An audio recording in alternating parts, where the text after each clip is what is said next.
Ya'juj wal Ma'juj. Ramai orang-orang bodoh dari golongan berakidah Ahlul Bid'ah atau pendusta dari aliran Al-Asy'ariyah wal Maturidiyah Aswaja dan golongan bodoh lainnya berbicara tentang Ya'juj dan Ma'juj atau Magung wal Magung sebelum mereka beriman dengan sebenar-benar iman melalui ayat-ayat Allah Al-Quran. Lalu bermuncullah pelbagai bangsa yang dikambing hitamkan menjadi Ya'juj wal Ma'juj atau Magung wal Magung. Antaranya puak Mongol, China, Rusia dan bangsa lainnya. Seperti mana mereka mewujudkan pelbagai imam mahadi palsu di setiap abad melalui kelompok-kelompok darul bid'ahnya masing-masing. Kemudian mereka kaitkan pula dengan tembok Zulkarnain untuk mengesahkan siapa bangsa Ya'juj wal Ma'juj itu yang selalu menimbulkan huru-hara di muka bumi ini. Lebih parah lagi kini mereka berijtihad bahawa Zionis Israel itulah Ya'juj wal Ma'juj. Sedangkan jika diikut dengan peredaran zaman dan sepanjang perjalanan sejarah tidak ada satu pun ilmuwan dan pengkaji sejarah yang boleh mengesahkan tembok yang mereka temui itu adalah tembok Ya'juj wal Ma'juj atau tembok Zulkarnain. Padahal jelas setiap bangsa di muka bumi ini adalah perosak alam, bahkan bukan itu sahaja mereka juga menjadi perosak kepada agama dan keturunannya masing-masing.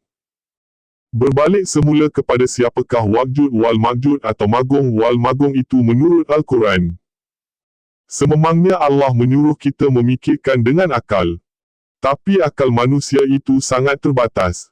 Berbeza dengan hati bersih yang mengimani setiap firman Allah. Jadi bagaimana untuk memahaminya? 1. Ya'juj wal Ma'juj tidak akan muncul sebelum Dajjal muncul. 2. Selepas Dajjal muncul dan dunia huru-hara barulah turunnya Nabi Allah Isa. 3. Selepas Dajjal berjaya dibunuh oleh Nabi Isa dan Nabi Allah Isa menguasai pemerintahan pada masa itu dan puak-puak penentangnya masih berleluasa di seluruh dunia termasuk penyembah berhala dan lainnya, baharulah munculnya Ya'juj wal Ma'juj. 4. Ramai orang-orang bodoh wal bahlul dari golongan Ahlul Bid'ah yang enggan beriman dengan ayat-ayat Allah ini, mengaitkan Ya'juj wal Ma'juj adalah keturunan Nabi Nuh berdasarkan cerita-cerita bodoh yang dikutip dari kitab-kitab Yahudi Israeliat. 5. Padahal dengan jelas Al-Quran menjelaskan, ketika banjir besar berlaku atau popularnya kisah Bahtera Nuh, semua orang-orang kafir yang tidak beriman dengan Nabi Nuh ditenggelamkan kesemuanya, termasuklah anak dan isteri Nabi Nuh itu sendiri. Malangnya orang-orang bodoh lebih beriman dan percayakan cerita-cerita Yahudi Israeliat yang diikuti oleh ulama'-ulama' bodoh yang mengangkat dirinya dan diangkat oleh pentaksub butanya sebagai ulama'.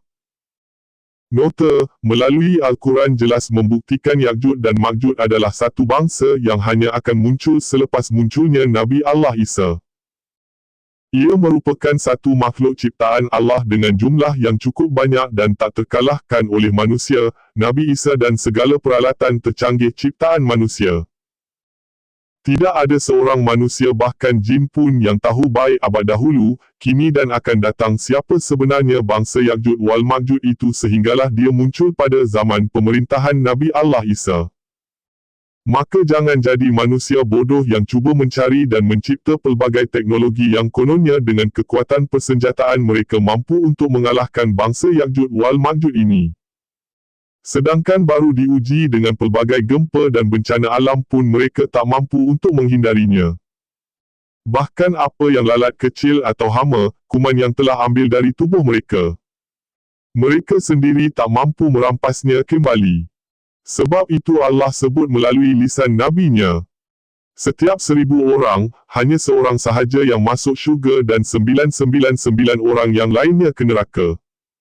Al-Quran pula sebut, sungguh banyak dari manusia itu adalah orang-orang yang fasyik, kerana mereka mengabaikan Al-Quran dan enggan beriman dengan setiap ayat-ayatnya dan mentaatinya.